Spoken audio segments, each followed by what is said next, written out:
Hey, what's up, lightboltjoe here. Today we're going to discuss the 2023 rom-com Will Gluck film, screenplay, produced, directed by Will Gluck, anyone but you. So this stars Sydney Sweeney, Glenn Powell, Alexandra Shipp, Darren Barnett, a bunch of other people are in this. What's his name? Dermot Mulroney. I knew this film was being made for a while because I'm a massive fan of Darren's. I love Darren. Darren's awesome. And I love Alexandra. I love Sydney. I love Glenn, not Gwen. And so I remember, I don't remember season 3 or 4 of Never Have I Ever. Darren Barnett was doing an interview or something, and he was talking about this film coming up, and I was like, what is this film coming up that he was starting to film? And it had to be season 4 because they filmed this in early 23, and I want to say season 4 of Never Have I Ever was 22, maybe 23, one of those. So I looked it up, and I was like, oh, Sydney Sweeney's in it. Oh, Alexandra Shipp is in it. Oh, Glenn Powell's in this. I was like, this is going to be incredible. This incredible cast. The 4 that I am familiar with are incredibly talented, and then the rest of the cast rounds out an incredible ensemble of characters. So I knew it existed. I knew it was being filmed, didn't know what it was about, didn't know Will Gluck was doing it. So when I first saw the trailer, I was like, oh, it's going to be great. And it did so well at the box office. I think it was like 25 million budget, did over 200 million at the box office. So it netted like 100 million after you take away marketing, stuff like that. That's awesome for a film. Now, Will Gluck has a very specific style. 2009's Fired Up, absolutely incredible. Then you got 2010's Easy A, absolutely incredible. And this is just so perfectly well done. It's such a perfectly crafted rom-com, and Will knows how to do that. And halfway through, I didn't know Will was the director of this. Like, yeah, you see the credits and stuff, the trailer, the little things, produced by in the beginning and then directed by a Will Gluck film. And I was like, all right, I know the name, but I couldn't put the pieces together. So at one bathroom break, I paused and I looked it up, and I was like, oh, we love Will Gluck. So it's very much cookie cutter rom-com, boy meets girl, in a weird situation. That was a funny faking a bathroom type of moment situation. And then like they have a night together, but a talking night together. They fall asleep in their clothes on the couch, kind of a thing. Like, adorable. And then they part and then overhear certain things that are just being lied about, just to, divert the awkwardness. And then 2 years go by, and it turns out that his best friend's sister is dating her sister, and the two of them want the friends to meet. And it's hey, I know you.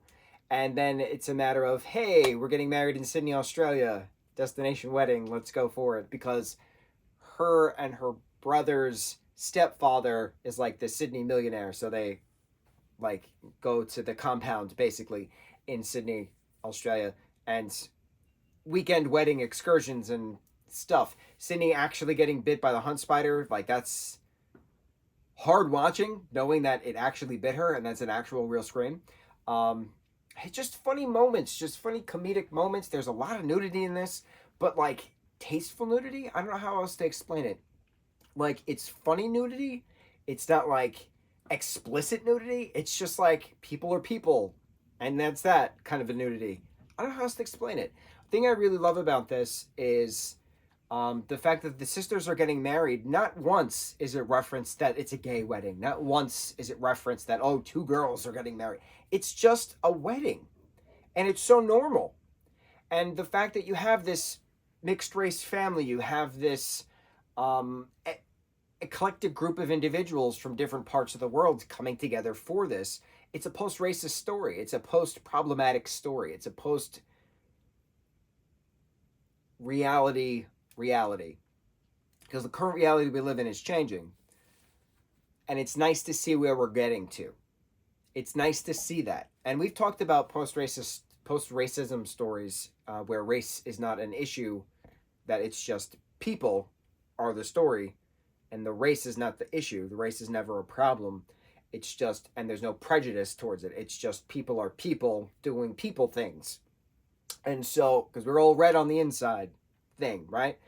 That's what this had. It had that Into the Spider-Verse kind of thing, that oomph, that post-racism feel. It had that red, white, and royal blue post-racism feel. It had that, and that same-sex aspect as well. Like, yes, red, white, and royal blue was very much, this is the plot point of it, because it's a king, a prince, and the first son of the states. How does that work? But it was I'm going to make my speech because we're people and we love each other, and that's how it is. And this was very much, this film reminded me a lot of those types of moments that we've talked about in the last few years, in that post-racist aspect, that it's a we not me movement, it's a we not me mindset, it's a we not me feeling. And I got that with this. I left my ass off with this. This was quite entertaining. It was very funny. It was very well done. Everybody did an amazing job. I wish Darren had more scenes. I'm a big Darren fan, so I wish he had more scenes, but whatever. I just loved that kind of warm feeling I got watching this, which is the same kind of warm post-racism, we not me feeling I got with watching some other stuff, which we've talked about. It doesn't happen often, but it's nice to see where we're going. You watch this movie, this is a reflection of society moving forward. That's what it's going to look like. Things that matter now to certain stupid, low intellect individuals is not going to matter years from now. It's not going to matter. We're all red on the inside. We all got the same juices floating around. We all got the same marrow in the bones. It's stuff, right? We're all the same on the inside. It's important to know that, and it's important to see other people see that. And I didn't think a Will Gluck film would bring these kinds of warm, fuzzy feelings, but they did. But the film did. The film brought the warm, fuzzy feelings. That was the they I was referencing, the feelings.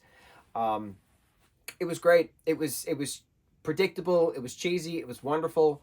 But it was so entertaining, and it was so tastefully done, and it was so action-packed with the helicopter harbor rescue chases a bunch of times. That was wonderful. Bro, them pouring their souls out on the buoy as they're stranded in the Sydney harbor, wonderful. It was so well done. I am very happy about this film. I will gladly be preaching this, as everybody should watch this because it's incredible. I want more. I want a sequel. I want a musical adaptation 10 years from now. I want a comic. I want it all. I want it all. Anyone but you. On to the next review. Mucho mahalo.